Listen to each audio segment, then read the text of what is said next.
সব প্রাণীকে যিনি সর্বদা কলন বা গ্রাস করে নিচ্ছেন তার নাম মহাকাল। এর কর্মের কোনো বিরাম নেই, সব সময় সংহার কাজে রত। আর এই মহাকালকে যিনি নিয়ন্ত্রণ করেন তিনিই কালী।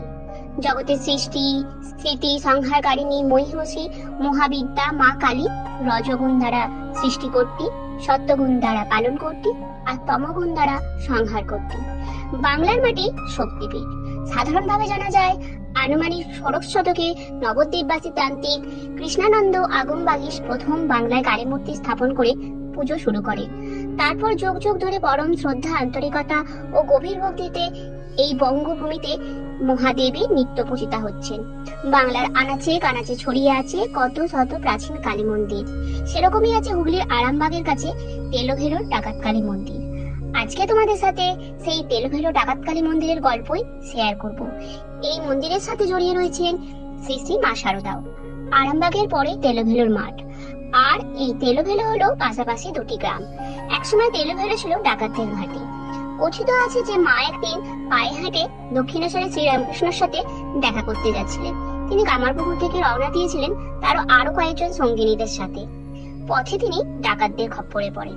ডাকাত সর্দার মা শারদার মধ্যে নিজের আরাধ্য দেবী মা কালীর দর্শন পান। সেই গল্পটি বিস্তারিত ভাবে তোমাদের সাথে আজ আলোচনা করব। শ্রী শ্রী মা শারদা দেবী কামারপুকুর থেকে পায়ে হেঁটে দক্ষিণেশ্বরে যাচ্ছিলেন শ্রী রামকৃষ্ণের সাথে দেখা করতে। সঙ্গে ছিলেন আরো বেশ কয়েকজন মহিলা।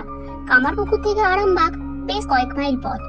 আরামবাগ থেকে তারকেশ্বরের মধ্যে পড়ে তেলোভেলোর মাঠ, যেখানে ছিল ডাকাতদের দুর্ভেদ্য ঘাঁটি। অনেক পথ হেঁটে মা শারদা ক্লান্ত হয়ে পড়ে। সঙ্গীরা ভয় পান সন্ধ্যা নামলেই ডাকাতদের খপ্পরে পড়তে হবে, তাই তারা তাড়াতাড়ি হাঁটতে থাকেন। কিন্তু তাদের গতির সঙ্গে মা শারদা পাল্লা দিতে পারেন না, কারণ তিনি খুবই ক্লান্ত ছিলেন। তখন তিনি নিজেই বলেন তার কথা না ভেবে যেন সঙ্গীরা এগিয়ে যান, তারকেশ্বরে গিয়ে সবার সাথে দেখা হবে। এদিকে জনমানবহীন তেলোভেলোর মাঠে যখন মা শারদা ক্লান্ত হয়ে কোনো রকমে হেঁটে চলেছেন, তখন চারিদিক কাঁপিয়ে নিকশ কালো অন্ধকারের মধ্যে শোনা গেল এক হাড় হিম করা গর্জন। কে যায়? মায়ের সামনে এসে দাঁড়ায় দৈত্যকার চেহারার ডাকাত সর্দার ভীম। কিন্তু মা শারদা তাকে দিকে বিচলিত হননি। শিশু সুলভ সরলতার সঙ্গে তিনি বলেন, তোমার মেয়ে গো বাবা, আমি শারদা, যাচ্ছি তোমার জামাইয়ের কাছে দক্ষিণেশ্বর। একথা শুনেই রুক্ষ কঠিন ডাকাত সর্দারের মনও গলে গেল। তিনি ভাবেন এতদিন ডাকাতি করলেও কেউ তো তাকে এইভাবে কোনোদিন ডাকেনি বাবা বলে। এমন সময় তিনি দেখতে পান তেলোভেলোর মা যেন অদ্ভুত এক আলোর জ্যোতিতে ভরে গেল। মা শারদার মধ্যে ডাকাত সর্দার নিজের আরাধ্যা দেবী মা কালীকে দেখতে পেলেন। মা শারদার মধুর কণ্ঠ শুনেছিলেন ডাকাত সর্দারের স্ত্রীও। তিনিও মা শারদাকে নিজের কুটিরে নিয়ে গিয়ে যত্নার্থী করেন। ঘরে ছিল মুড়ি মুড়কি ও চাল ভাজা, তাই খেতে দেন তিনি মা শারদাকে। তৃপ্তি করে খেয়ে মাটির দাওয়াতেই ঘুমিয়ে পড়েন মা শারদা।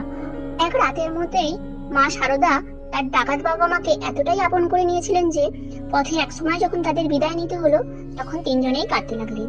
মায়ের কাপড়ের আঁচলে ক্ষেতের কড়াইশুঁটি বেঁধে দিয়ে ডাকাতের স্ত্রী বলেছিলেন, মা শারদা, রাতে যখন মুড়ি খাবি তখন এগুলো দিয়ে খাস।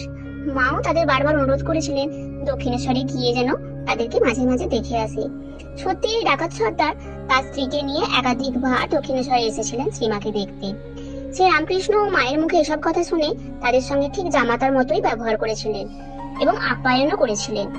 একবার এই দস্যু দম্পতিকে শ্রীমা জিজ্ঞাসা করেছিলেন, তোমরা আমাকে এত স্নেহ কেন করো?